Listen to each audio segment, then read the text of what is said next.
What is a revolution? The Russians tried it. Imperial Russia dies as Tsar Nicholas abdicates in March. His future, Soviet bullets and an unmarked grave. So did the Iranians. There were celebrations in the streets of Tehran. We have kicked out the Shah, he said, but the revolution is not over. And not so long ago, we witnessed revolutions ourselves. Gaddafi and his family, they must leave away.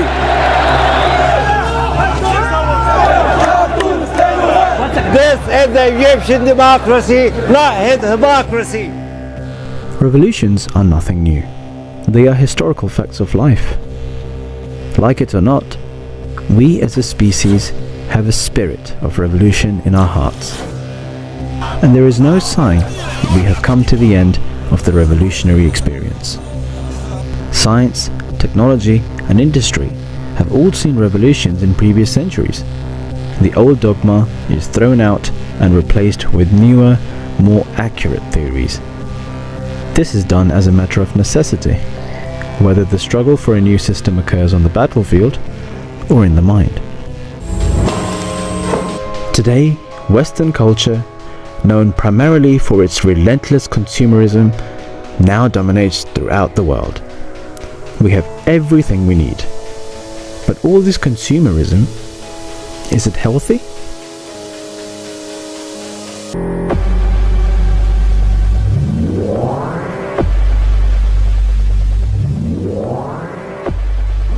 This is criminality, pure and simple. I feel huge sympathy for the families who've suffered, innocent people who've been burned out of their houses, and to businesses who've seen their premises smashed, their products looted, and their livelihoods potentially ruined. It's like a pressure cooker, and it's waiting to explode.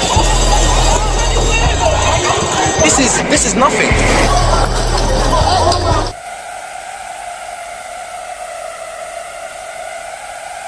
Revolution means a total and absolute change, and the desire to build a new structure in place of an old one. It is only logical that the new structure is built upon the premise of the old one, but independently of it.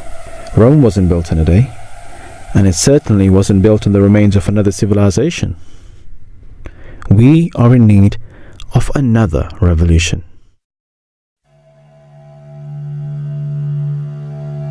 ومرتجت الأرض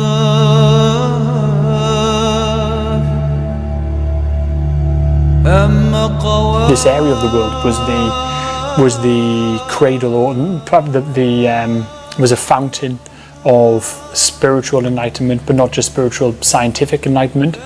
The growth of medicine, the growth of science, the growth of mathematics, the growth of philosophy. These things had absolutely flourished in this place, from this absolute, not just a physical desert, but also an intellectual desert and a moral desert. There was this oasis which came, but just spread and cascaded out. And the strange thing is that what we see now, when we think of Islam now, we think of something very terrifying. We sometimes think of something which is lacking that intellectual development. But if we look at the true Islam that came at that time, then it literally brought the brightest possible intellectual light and energy to those people that led to this great change. And this was the teaching of Islam, which was brought by the Holy Prophet of Islam. May the peace and blessing of God be upon him. And we sent not the messengers, but as bearers of glad tidings and as warners. So those who believe and reform themselves, on them shall come no fear, nor shall they grieve. This quote from the Holy Quran shows that religious progress is dependent on revolution and reform. When God sends down a messenger to the world, he comes because man has lost his way and has started to act in ways which are completely unnatural and immoral.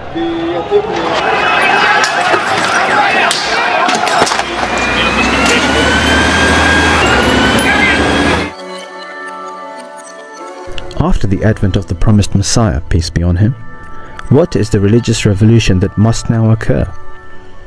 It is a return to Islam, a move from selfishness to sacrifice, consumerism to caliphate, from immorality to morality.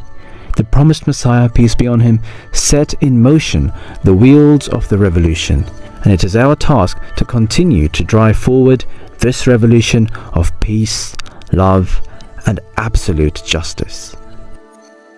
I already know that inside of everybody's heart, we all have this voice which whispers to us, love your parents, give to the man on the street, don't bully, don't abuse that person, the weaker people in our society. Have self-respect and respect others around you, and have compassion and be peaceful. And the most pleasing thing, I think, for all of us is if we are true to that voice. And I would say to be true to that voice is to be true to yourself, it's to be true to God, and it's to be true to one another. And I would say that is the path of spirituality. And in Arabic, that is translated as Islam. But really, that word is really based on truth to yourself.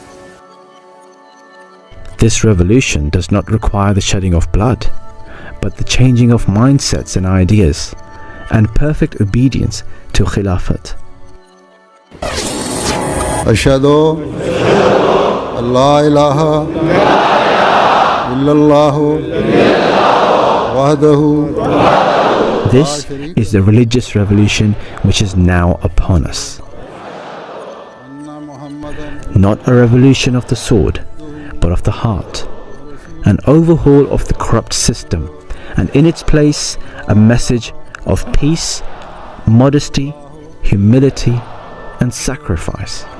This is the real revolution. Ashhadu anna Muhammadan abduhu wa rasuluhu.